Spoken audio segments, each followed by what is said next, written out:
This is Luxembourg by Ryan Bradford.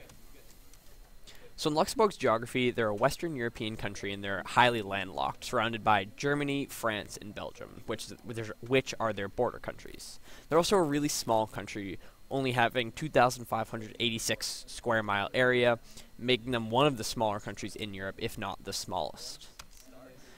For their politics, they are an entirely sovereign nation, meaning they're free from control of other countries. They have a representative democracy, meaning they have 60 different representatives from all across the country who speak the views of their people, kind of like we have in Congress. And then they have a monarch as the head of their state who has a similar job to the president, maybe a little less power. And they have the world's only remaining Grand Duché, which is like a duke as a leader. In their history, in 1839, they won their independence, but through winning their independence, they lost half their land because of a treaty agreement. They won their independence from Prussia, so they had strong Prussian relations before Prussia was abolished.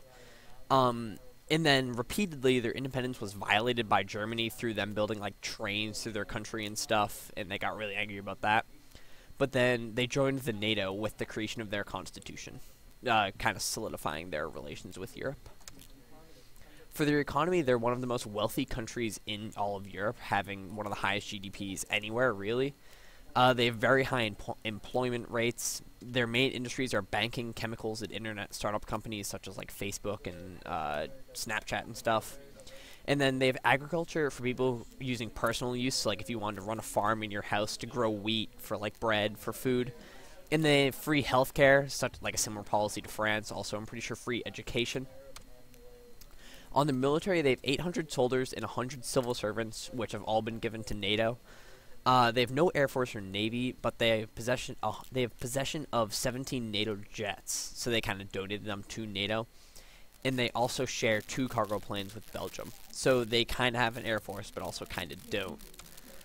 In their foreign relations, they're very strong supporters of the EU, the European Union, and they also formed BLEU with Belgium, which is the Belgian-Luxembourg Economic Union, so just kind of a way to make them more together. They also are very strong members of the NATO and really like the US as a country. They're also the site of the European Court of Justice, which is just a court that would try a general violator of Europe, such as if someone violated a law of the EU. And they're just allied really well with France and other countries, such as Belgium.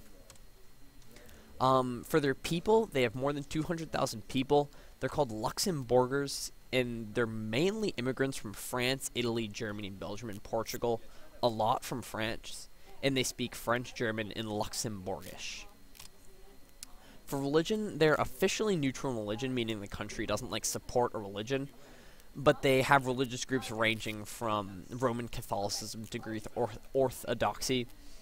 And it's illegal for the government to collect religious statistics, but a private poll found that only 22% of people believe in no God, so they're kind of strongly religious. For sports, they don't have a single national sport, so they don't support an official sport. But only 1/5 of the population plays a sport, which kind of led to them only having an Olympic arena, and they've only won 1 gold medal across all of their time in the Olympics. For their food, it's influenced greatly by France and Germany. They have a small breakfast, kind of like a France-style breakfast, and a large dinner and lunch. And then some examples of food are below, which all, to me at least, look pretty good. Except for maybe the middle one, not sure about that.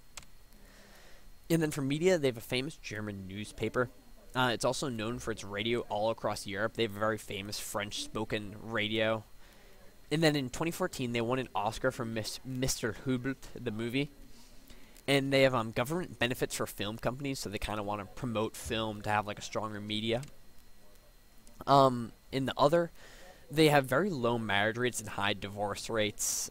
They have very few women employed. It's arguably a sexist country.